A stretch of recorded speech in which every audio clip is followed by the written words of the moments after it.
Bien sûr, il faut condamner le narcotrafic, disent-ils. L'accusation de narcotrafic, elle vient de qui? De Trump. Point final. Et vous avez des journaux qui parlent de ça, du narcotrafic. Eh bien, il y en a qui ont fait l'effort de le croire et qui ont ajouté que c'était pour sauver la liberté au Venezuela qu'on capturait et jugeait et arrêtait son président. Il s'empare de Venezuela pour s'emparer de la plus grande réserve de pétrole du monde.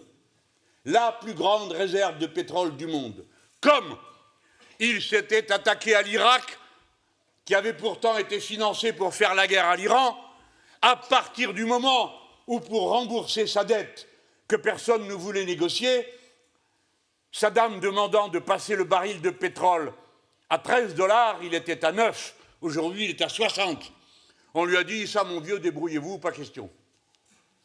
Et donc, il s'est emparé de son voisin, ce qui était la chose à ne pas faire, mais qui lui a valu une invasion.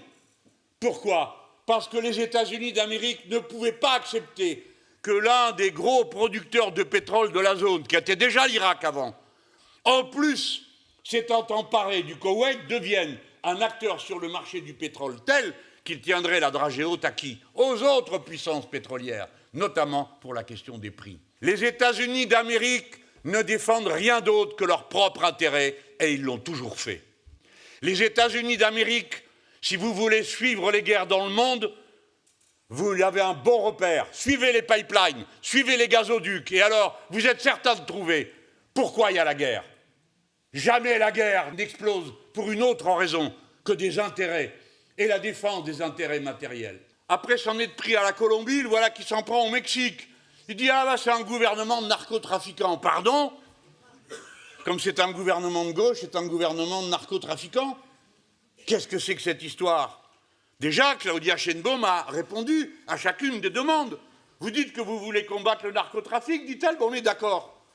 Et puis vous pourriez commencer, c'est vous qui consommez la drogue, c'est pas nous.